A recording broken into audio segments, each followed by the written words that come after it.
اس منبر پر بیٹھ کر اللہ کے گھر میں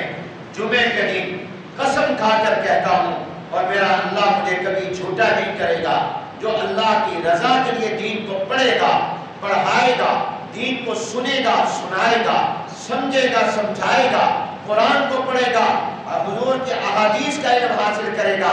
اللہ کی رضا کے لیے پڑھے گا، اللہ اس کو کبھی بھوکا نہیں مارے گا، اللہ اس کو کبھی محتاج نہیں کرے گا، وہ انشاءاللہ دنیا میں بھی عزت کی زندگی گزارے گا اور آخرت میں بھی عزت کی زندگی گزارے گا۔ اس کے رزق میں کبھی تنگی نہیں آئے گی، اس کے اپنے پاس اگرچہ گاڑی اور کار نہیں ہوگی، مگر بیسیوں لوگ اپنی گاڑیاں لے کر کھڑے ہوں گے کہ آپ میری گاڑی میں بیٹھ جائیں تاکہ میری گاڑی بابرکت ہو جائے۔ وہ زیادہ کھانے سے تو مرے گا، کبھی بھوک سے نہیں مرے گا۔ مفتی اعظم پاکستان حضرت مولانا مفتی محمد شفیع صاحب رحمۃ اللہ علیہ فرمایا کرتے تھے، میری زندگی کے 70 سال گزر گئے، یہ انہوں نے گویا 70 سال کے بعد بات کہی، فرمایا میری زندگی کے 70 سال گزر گئے ہیں، اتنی طویل زندگی میں نے آج تک ایک ایسا عالم دین نہیں دیکھا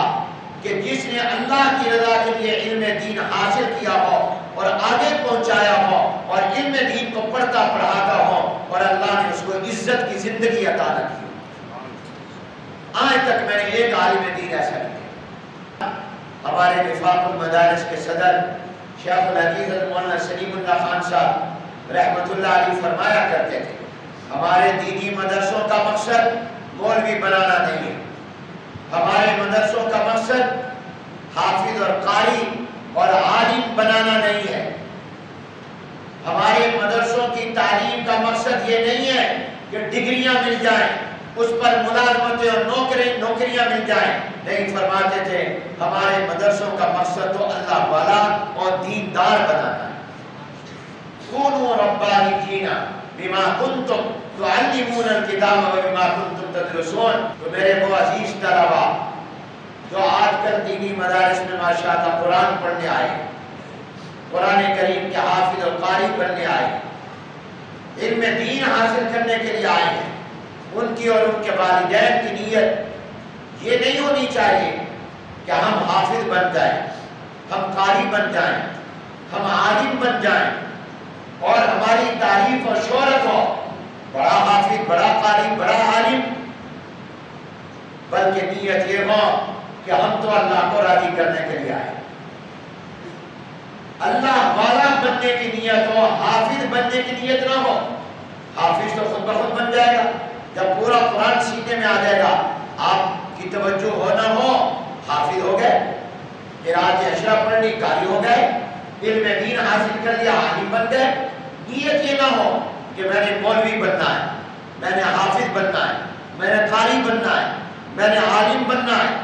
نہیں، نیت یہ ہو کہ میں نے اللہ والا بننا ہے، نیت یہ ہو میں نے دیندار بننا ہے،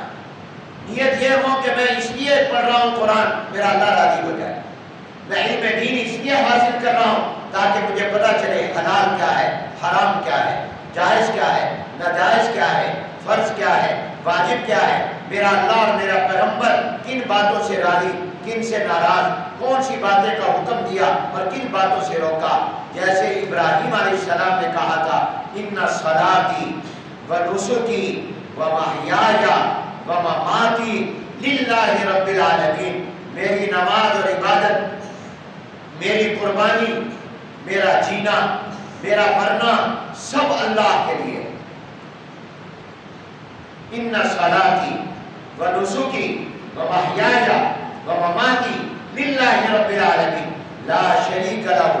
وبذلک امرت وانا اول المسلمین، اس کا کوئی شریک نہیں۔ تو اپنی نیتوں کو ٹھیک کرو، پہلے دن اپنی نیت کو خالص کرو۔ امام بخاری رحمۃ اللہ علیہ